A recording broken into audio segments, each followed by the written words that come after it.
Sa simula ng pelikula, isang umaga, ginising ni Sylvia si John ng maaga matapos ang kanilang masayang gabi upang palabasin ito sa bahay. Gusto niyang umalis ito para makapasok siya sa trabaho, habang tinatago ang kanyang kalungkutan at ayaw ay pakitang ayaw niyang andoon si John. Umalis si John makalipas ang ilang sandali. Habang sumasakay na ng kotse si Sylvia, napansin niya ang isang estranghero na nakatingin sa kanya, pero binaliwala niya ito.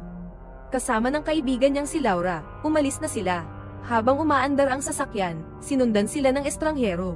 Pagdating ng dalawang babae sa kanilang trabaho, isang kainan, napansin ng lalaki ang lugar at umalis. Habang nagsisimula ang araw, dumaan si Sylvia sa kusina kung saan nagtatrabaho si JN bilang chef. Hindi niya ito pinansin at tumuloy siya sa dining area kung saan napansin siya ng isang negosyanteng kumakain doon. Pagkatapos, makikitang nag-iisa si Sylvia sa tabing dagat, malungkot at nagsisisi, bagamat hindi pa malinaw kung bakit. Pinutol niya ang sarili gamit ang bato, saka pumunta sa isang bangin at tumitig sa malalakas na alon sa ibaba. Ngunit pinili niyang huwag magpadala sa madidilim na iniisip at bumalik sa trabaho. Nang gabing iyon, inimbitahan siya ng negosyante sa isang date. Sinundan sila ng estranghero pauwi. Sa bahay, muling nagpalakpakan si Sylvia at ng isang customer. Kinabukasan, nabalisa siya nang mapansing naroon ng isang senador na regular nilang customer. Pinahanda niya kay JN ang karaniwang pagkain para rito. Tinanong siya ni JN kung sino ang kasama niya kagabi, ngunit pinaalala ni Sylvia na mag-focus ito sa trabaho. Umiwas siya sa usapan sa pamamagitan ng pagkunwaring abala sa telepono. Pagsapit ng gabi, dumating ang negosyante upang sunduin siya, pero hinarang ni John at pinuna ang pagiging malapit ni Sylvia sa iba't ibang lalaki. Sumagot si Sylvia na may asawa si John, kaya wala itong karapatang manghimasok sa buhay niya. Sinabi niyang saka lang siya makakapagsalita kung iiwan na nito ang asawa niya. Gayunpaman, sinundan pa rin siya ni JN habang nakikipag-argumento sa kanya sa isang liblib na kalsada, hindi nila alam na malapit lang ang estranghero. Nauwi sa pagkasira ng date ni Sylvia kaya napilitan siyang bumaba at maglakad. Inalok siya ni John ng sakay pauwi pero tinanggihan niya ito. Habang naglalakad, nadaanan niya ang estranghero. Hindi niya maintindihan ang wikang Kastila nito, pero nang mag-alok ito ng sakay sa Ingles, pumayag siya.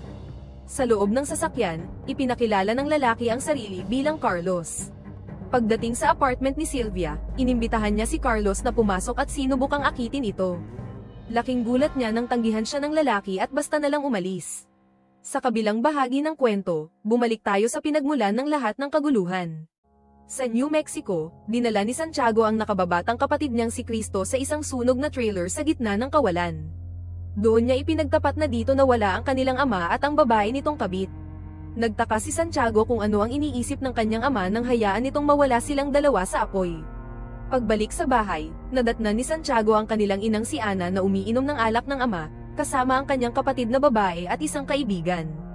Tinuro niya na iniinom nila ang alak ng patay nilang ama, pero pabirong sagot ni Ana, hindi na naman niya iinumin yan. Kinabukasan, tumanggi si Ana na dumalo sa libing kaya silang magkapatid lang ang pumunta. Pagkatapos ng libing, hinarap sila ng pamilya ng babaeng kabit ng kanilang ama. Sumigaw ang asawa ng babae, si Robert, at sinabi nitong sana masunog sa impyerno ang ama ni Santiago, sinisisi ito sa pagkawala ng kanyang asawa. Hindi pinansin ng magkapatid ang galit ni Robert, pero napansin ni Santiago ang panganay na anak nitong si Mariana. Sa isang flashback, makikitang nakipagkita ang ama ni Santiago na si Nick kay Gina, na asawa ni Robert. Dinala niya ito sa isang trailer kung saan sila parehong nawala. Balik sa araw ng libing ni Gina, sinundan ni Santiago ang pamilya nito pauwi at naghintay hanggang makitang nag-iisa si Mariana. Nilapitan niya ito at sinabing hindi siya naroon para makipagtalo tungkol sa kanilang pamilya, kundi gusto lang niyang maintindihan kung paano nauwi sa ganito ang relasyon ng kanyang ama at ng ina ni Mariana. Sa isa pang flashback, umuwi si Robert ng mas maaga kaysa inaasahan ni Gina. Nagdahilan si Gina para makaalis mag-isa, pero nagpumilit si Robert na sumama sa kanya habang nagmamaneho sila. Nagkunwaring nakalimutan ni Gina ang kanyang pataka kaya bumalik siya sa bahay. Ngunit sumunod din si Mariana sa loob at narinig si Gina habang may kinakausap sa telepono, sinasabing mahal kita. Sa tindahan, iniabot ni Gina kay Mariana ang listahan ng bibilhin at humingi ng susi ng kotse, palusot na kailangan niyang bumili ng tela. Dahil sa hinala, pinanood ni Mariana ang kanyang ina habang nagmamadaling sumakay sa kotse at umalis. Sa dulo ng kalsada, naghihintay si Nick.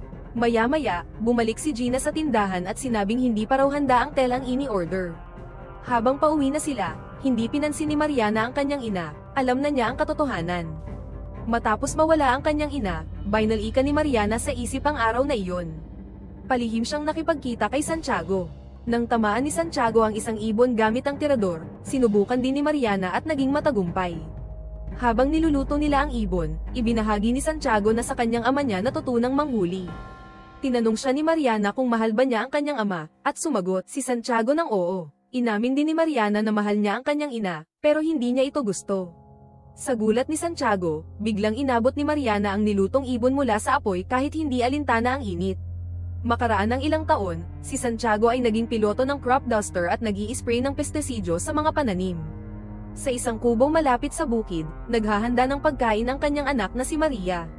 Biglang nakita ni Maria ang pagbagsak ng eroplano ng kanyang ama. Dali-daling tumakbo si Maria patungo sa lugar at dinala si Santiago sa ospital. Doon, pinanood niyang alalang-alala ang mga doktor habang ginagamot ang kanyang ama. Pagkamulat ni Santiago, agad siyang humiling na makita si Carlos. Ipinakiusap niya kay Carlos na dalhin si Maria sa kanyang matagal nang hiwalay na ina. Bagamat tumanggi si Maria, napilit din siya at tumuloy sila sa isang motel sa Oregon. Doon, tinanong ni Maria ang tungkol sa kanyang ina. Ikinwento ni Carlos na wala na ang ina ni Maria nang makilala niya si Santiago. Matagal itong hinanap ng kanyang ama, na isinisi sa sarili ang pagkawala ng asawa.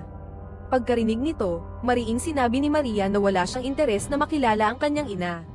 Ngunit sinabi ni Carlos na kailangan niyang tapusin ang pangako niya kay Santiago, na dalhin si Maria sa ina nito. Balik sa isa pang linya ng kwento, sinurpresa ni Gina si Nick sa pamamagitan ng paglilinis ng kanilang tagong trailer, pero nagreklamo siyang walang mainit na tubig. Nang subukang hawakan siya ni Nick, pinigilan siya ni Gina at inaming hindi siya komportable sa parte ng kanyang katawan, dahil nagkaroon siya ng kanser 2 taon na ang nakalipas. Hinagkan siya ni Nick at sinabing hindi siya nagmamalasakit sa kanyang mga peklat. Kinagabihan, pag-uwi ni Gina, sinabihan siya ni Mariana na kailangang tahiin ang sugat ng kanyang kapatid. Nagsimulang umiyak ang bata, hinahanap ang kanyang ina, dahilan para makonsensya si Gina sa pagpapabeya.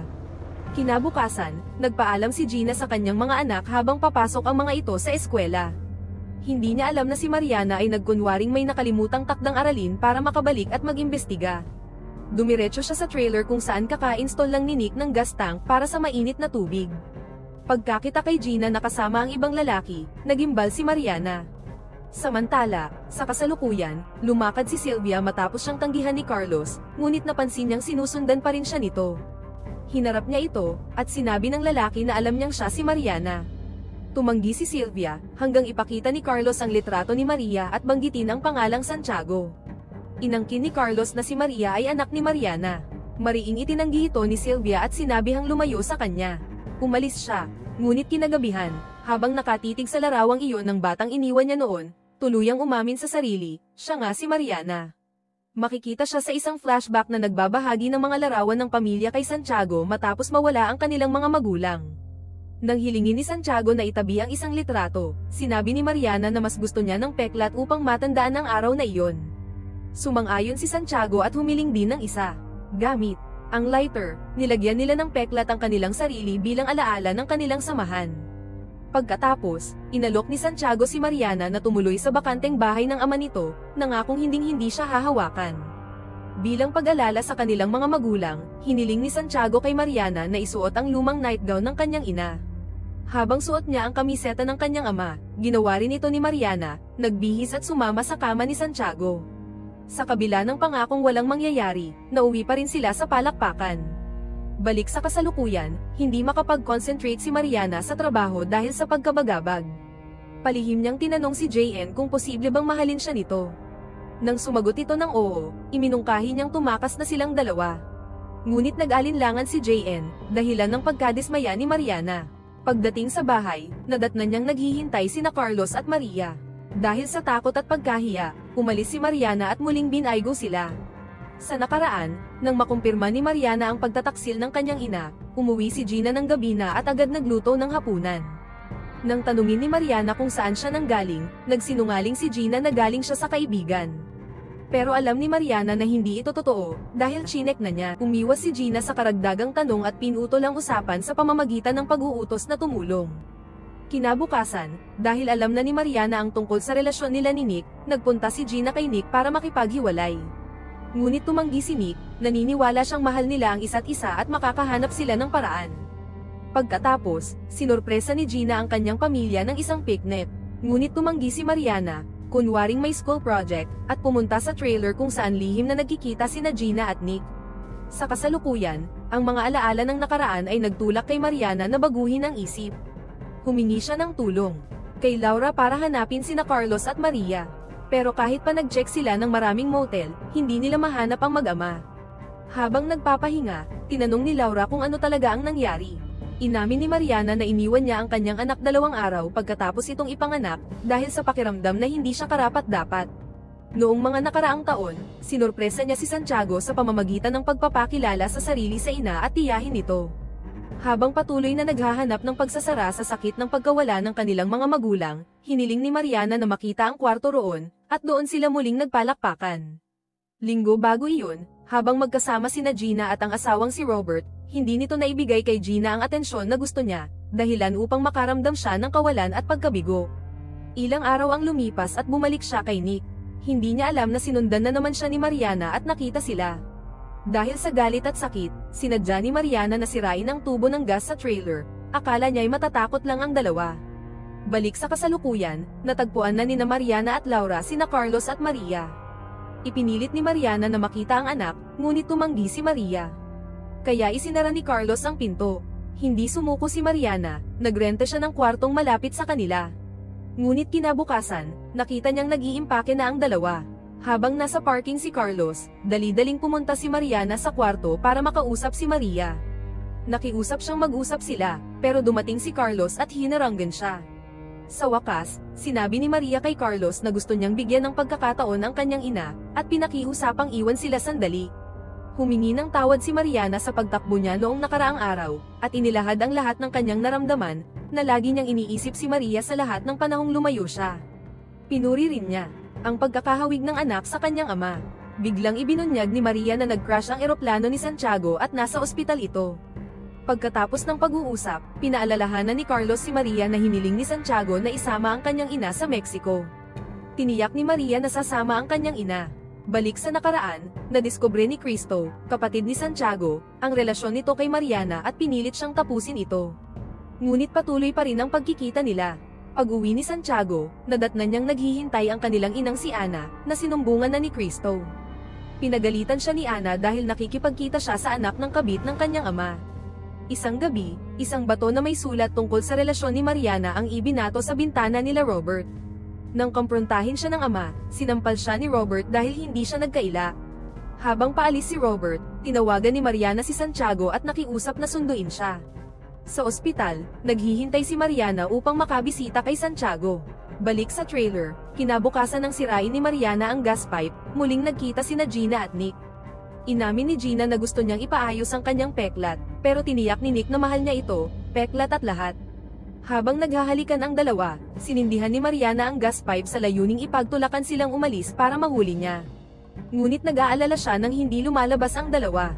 Tinawag niya ang kanyang ina. Pero bago siya makakilos, sumabog ang gas tank at natrap ang dalawa sa loob.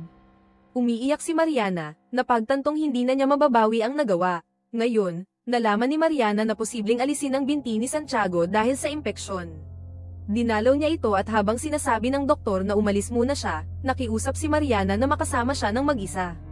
Tahimik siyang naupo sa tabi ni Santiago, umaasang mabubuhay ito para mapalaki si Maria. Inamin niyang pinagmumultuhan siya ng pagkawala ni Nick at Gina. Matapos madiskubre ni Robert ang relasyon nila, nakita niya si Santiago sa daan. Nagtinginan silang dalawa bago umalis si Santiago upang sunduin si Mariana. Sumama si Mariana at magkasama silang tumakas. Nang gabing iyon, nanatili si Mariana kay Maria. Napansin ni Maria ang magkatulad nilang peklat mula sa paso. Tinanong niya kung aalis na naman ba ang kanyang ina. Hindi nakasagot si Mariana, hindi niya kayang ipagtanggol ang sarili. Sa kwarto ni Santiago, nakita ni Mariana ang larawang ibinigay niya noon, na nagpapakita ng kanyang pagbubuntis. Binalika niya sa alaala ang takot na dala ng pagiging ina, at ang pangakong sabay silang magsisimula muli sa Mexico. Kinabukasan, kinausap ni Mariana si Maria at inamin na natakot siyang baka lamaking kagaya niya ang anak. Nakiusap siyang patawarin siya, pero hindi nagsalita si Maria. Sa ospital, nalaman nilang hindi na kailangang alisin ang binti ni Santiago. Napangiti si Maria at inanyayahan ng ina na makita ang ama. Tinanggap na niya ang kanyang ina bilang bahagi ng pamilya. Huling balik sa nakaraan, binalikan ang lahat ng lihim na sumire sa kanila. Ngayong tinanggap na ni Mariana ang imbitasyon, umaasa siyang matatapos na rin ang siklo. At dito NG tatapos ang pelikula.